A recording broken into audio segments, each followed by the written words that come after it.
So another founder in car, and today we will discuss 3 things that are of importance for me as an entrepreneur. Those 3 things I can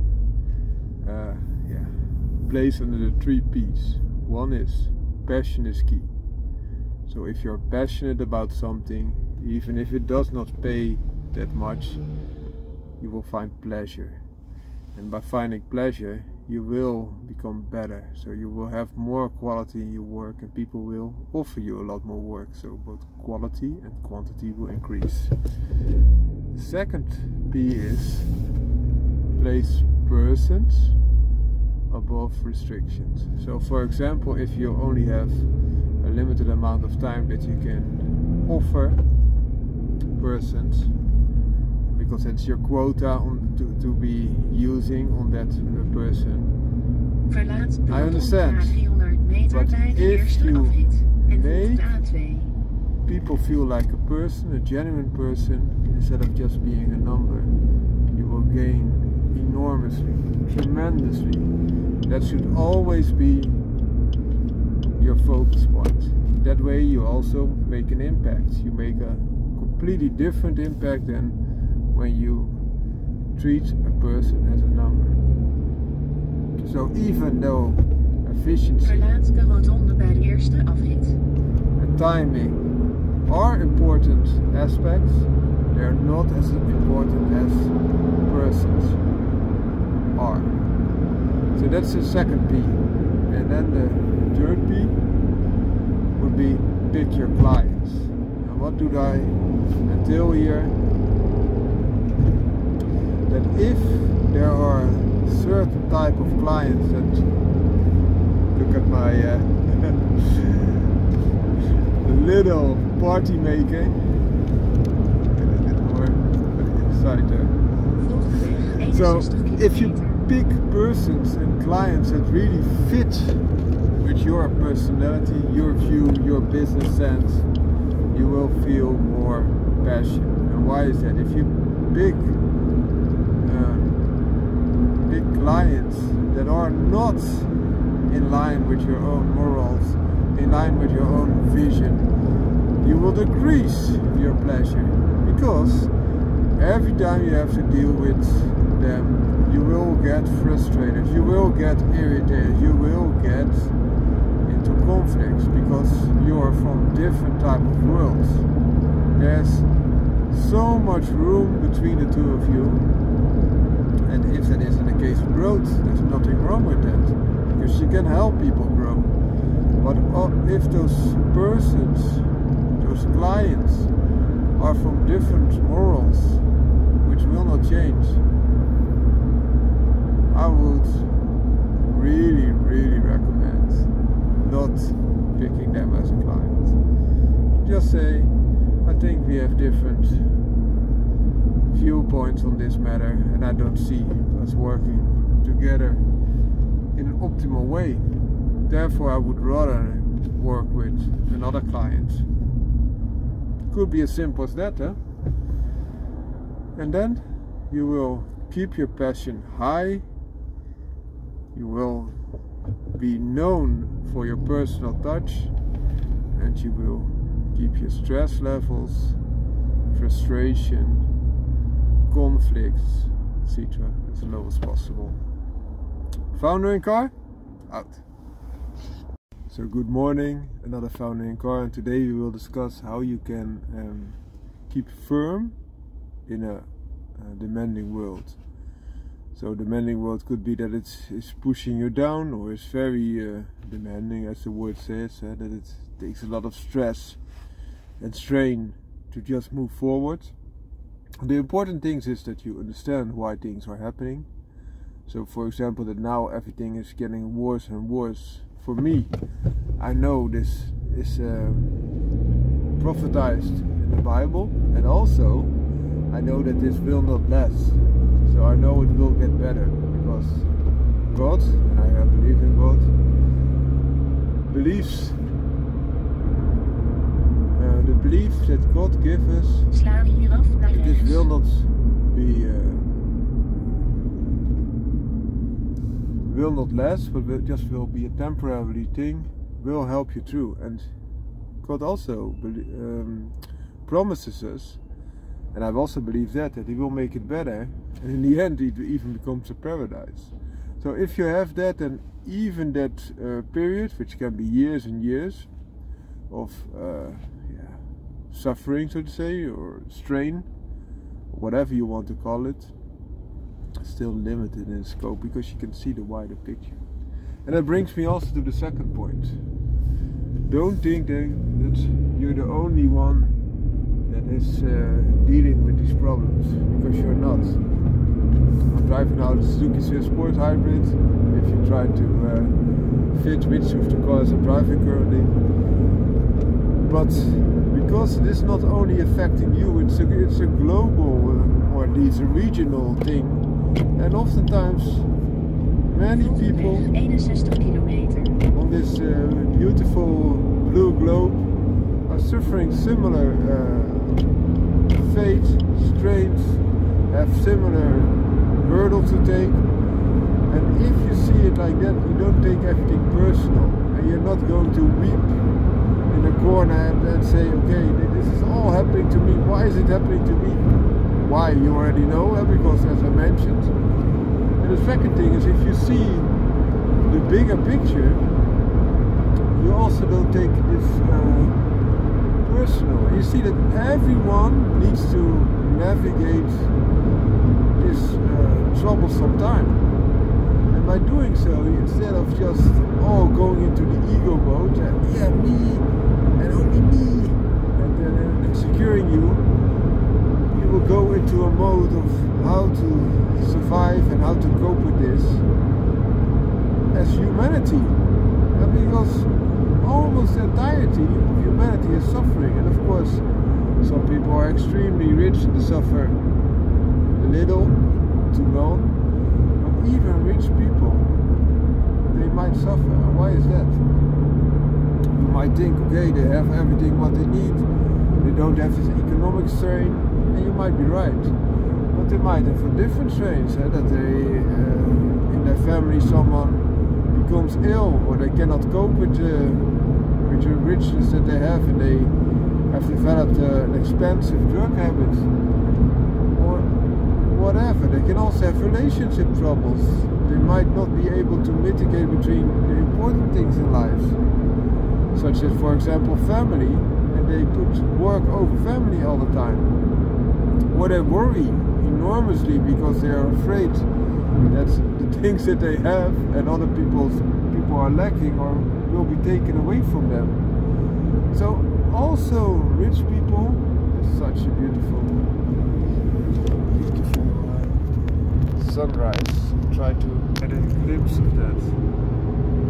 So also very rich people are suffering.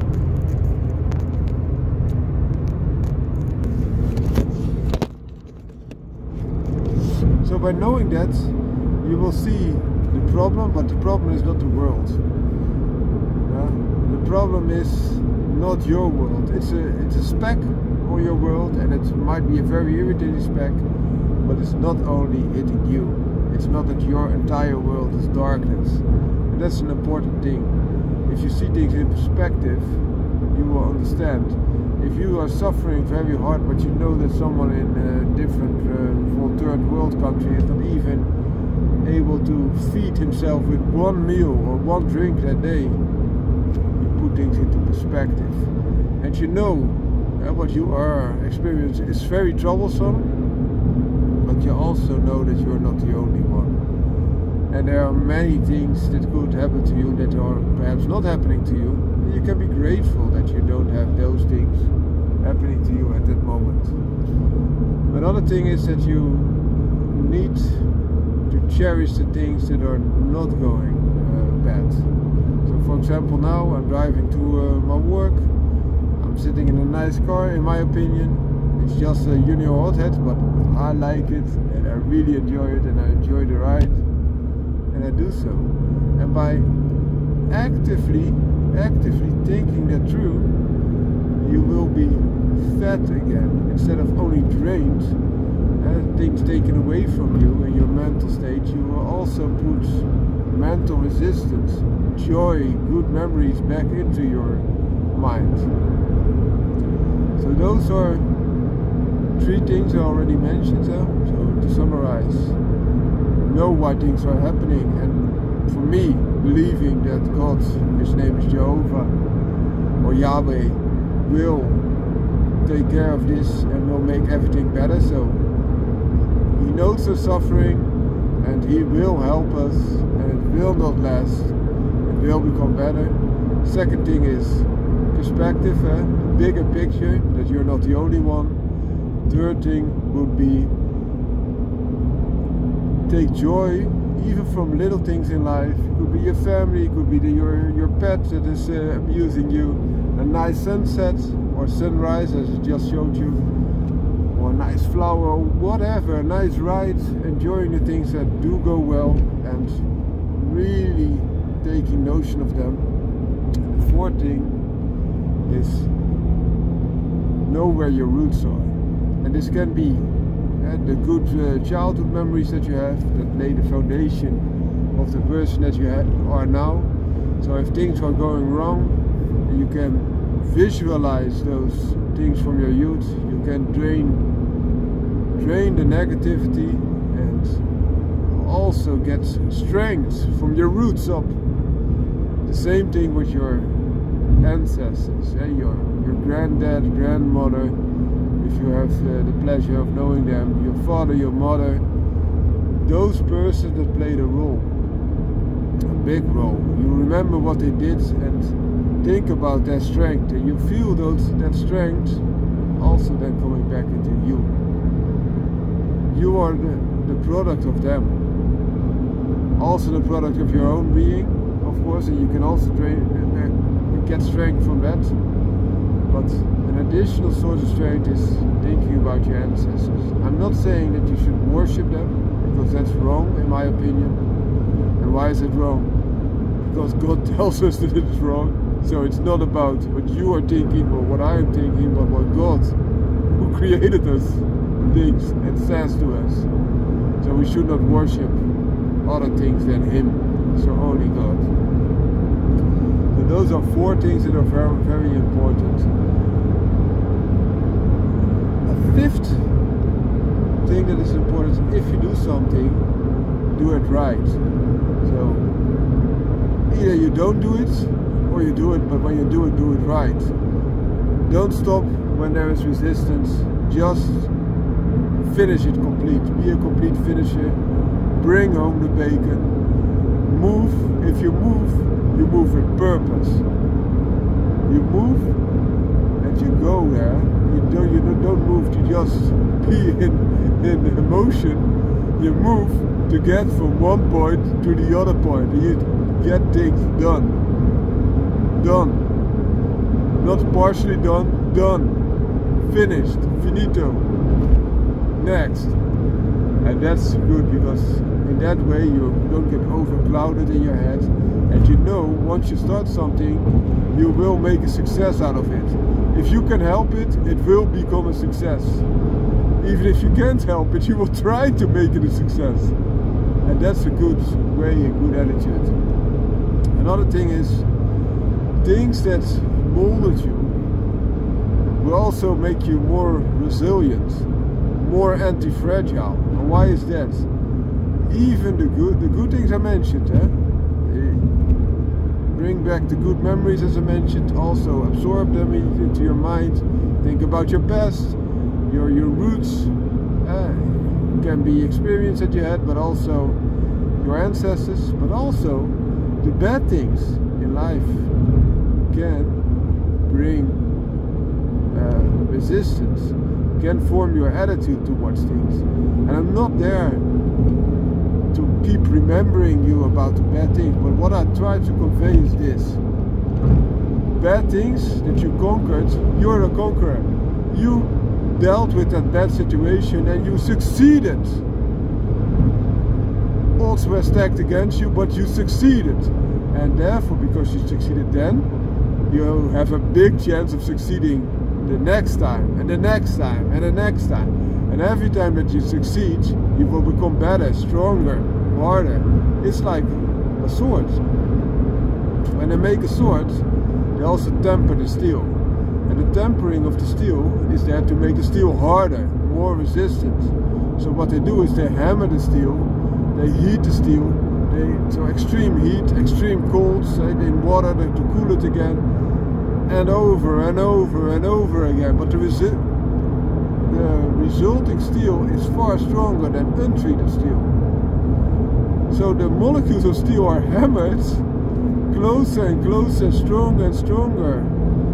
And also, if you know that, if you would go to battle like in the old days, and you have the choice of a sword that you don't know anything about, but it looks shiny, or your sword that you is proven and never failed you and has been with you for 3 or 4 extremely heavy battles.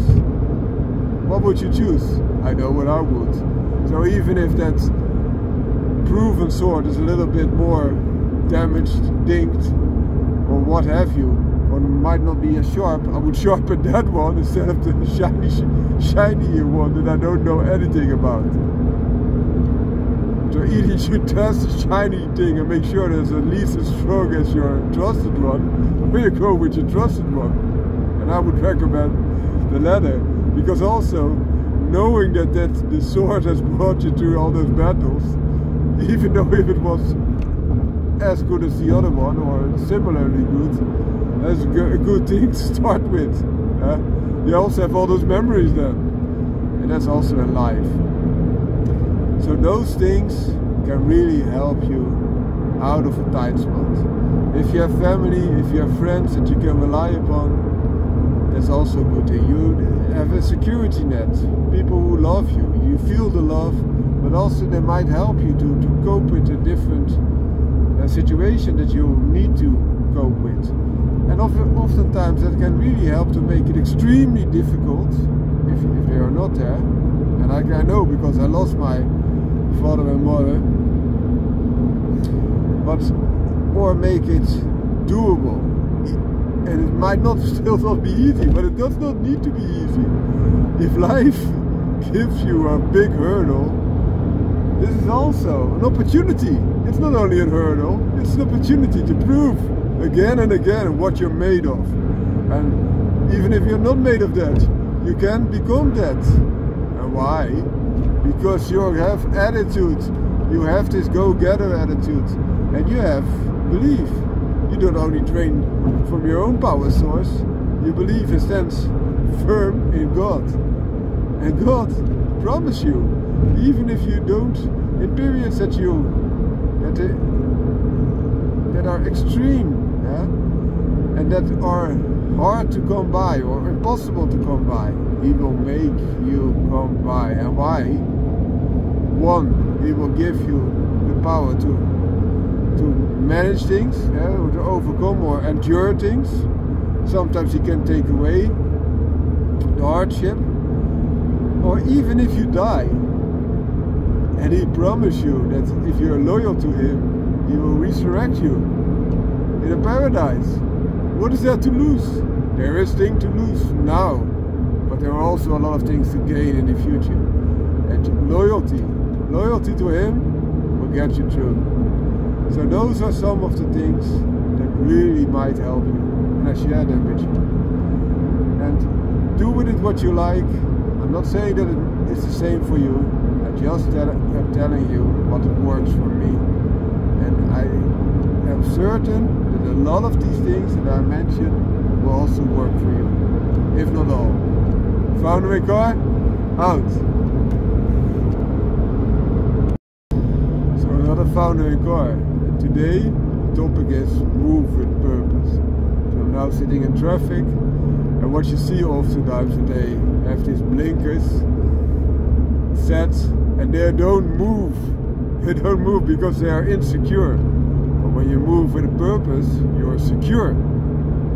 It's also what you exert to your external environment.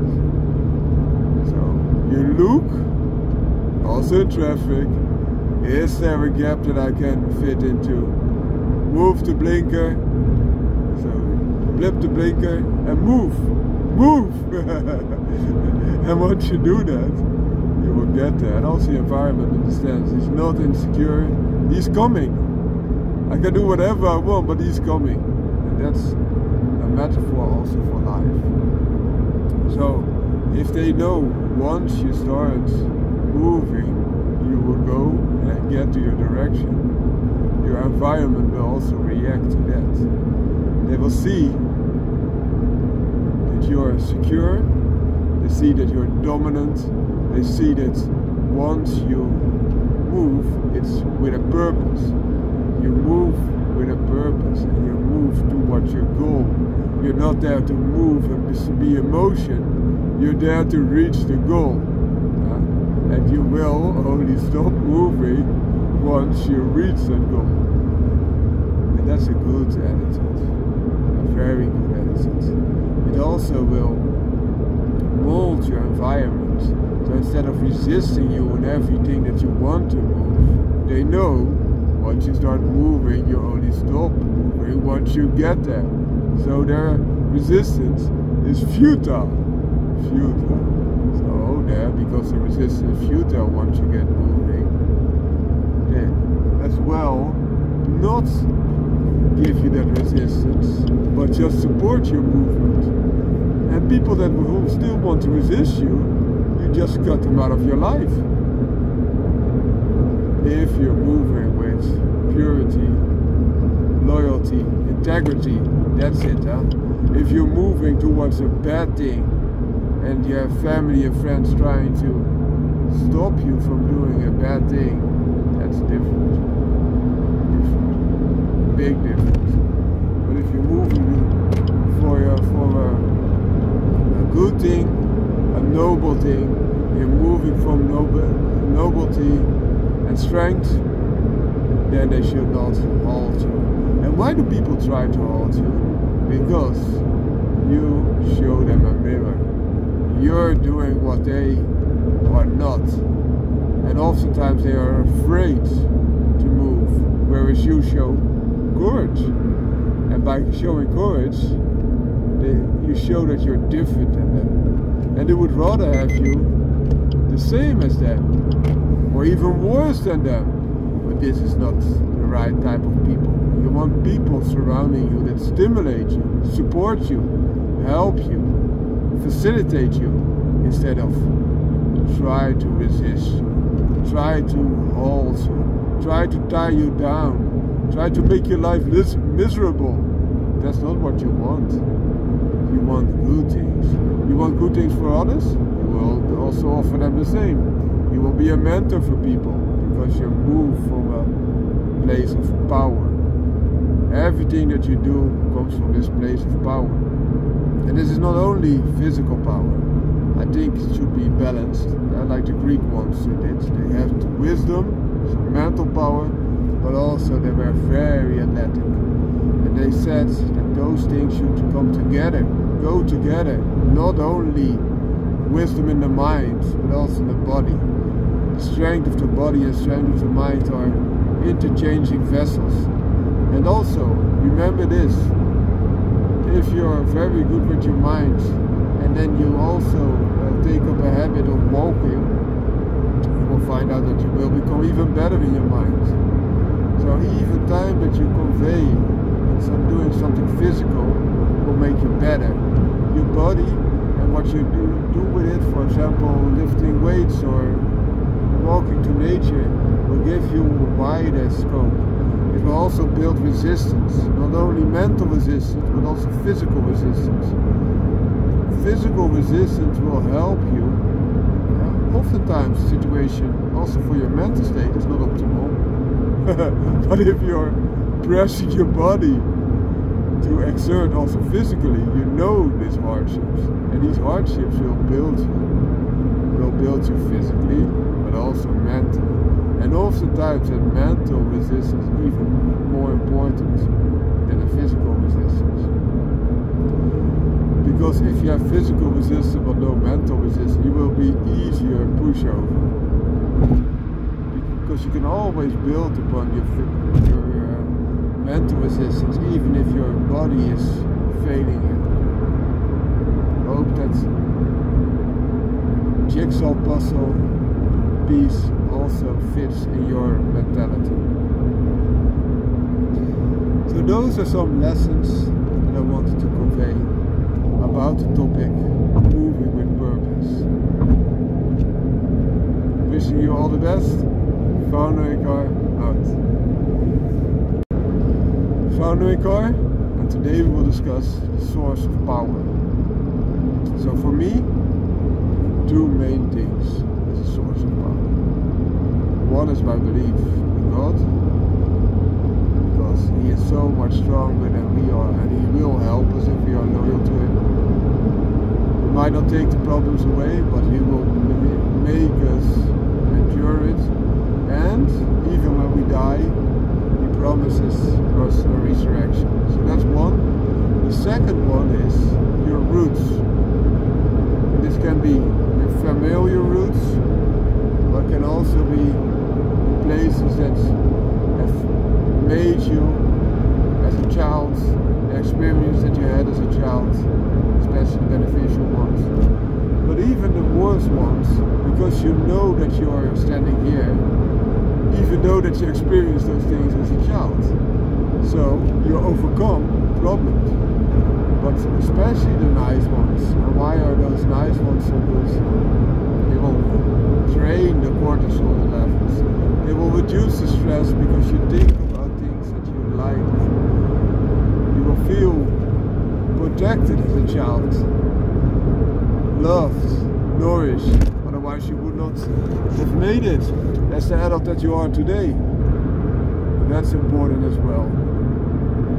Your ancestors, they've proven that they were successful, otherwise you would not be here today. They were successful in reproducing themselves in a violent world, in a hard world. They were successful in what they did raising you, because you have the standards that you have today. Partially from yourself, but also partially what they engrave into you. And remember the feelings that they gave you of love, but also what they dealt with, the problems that they dealt with in their life successfully, how they managed. This is a source of power. A third source of power, but that's dependent on your situation, can be the current situation. Some people don't have a current situation that's strong or good or nice, but then they can be proud that even without that, they have those two sources of power that are enough for them. But a third source of power could be, as mentioned, it depends on your situation. If you have good family, good friends, if you can enjoy that, and you know that they love you, and by knowing that, and they care for you, and you care for them, and you love them, this will pull you through hardships. Because you don't only do this for yourself, no, you do it for the family, your friends, your circle. And that circle should not be too narrow. You can have people in your life that are like a father without being a father. They can be a mentor. They can be someone that teaches you lessons, that really loves you, that wants you to proceed, even though that you might not have shared blood in a genetic sense. But also, if you have a group of friends, you're not that reliant on just one. That being said, I'd rather have 2 or 3 or 5 good friends than 100 Facebook followers, because of course there are depths in friendship and you're not in need of that much. Even if you have one good friend, you might consider yourself very lucky. And also remember this: if you want good friends, be a good friend. So by being a good friend, you will also attract people that have similar visions in life, similar emotions in life that drive them, and then you will find friends that fit with you. If you have a relationship, a good relationship, for example, I have a wife which I dearly love, and she loves me. This will also help a lot. I have children. Children are a source of joy, but also a weakness, of course, because you want to take care of them and you need to take care of them. And that weakness is just there, because if something goes wrong with one of your children, something will go very wrong with you. Oftentimes, when one of my children is hurt, for example, they had an appendix that popped, my son had, you want to take away the pain. You rather suffer that pain yourself, or even far worse than he would suffer. Understand? So that's also a weakness. If something goes wrong, it will also go wrong with you. Same with your spouse, or your family, or your friends, of course. But in general, love can conquer all. And you have a lot of love to give, and you get a lot of love, and that will help you get through. Because of the love that you have for other people, you will do the things that are needed, even though you might not want to do them for yourself, or you don't see any gains for yourself, but you see gains for them. And the other way around too, because they shower you with love. Love. You will feel a lot more upbeat, and then the same situation are there, but you feel carried on that love of others, that support of others. That will help a lot. Same could be said if you have pets. If you have pets that really love you, and oftentimes pets do, especially dogs, unconditionally. But even if you have like a rabbit, and just petting that rabbit, that will relieve stress. It will also give you a purpose. Hope this helps. Vouw naar elkaar.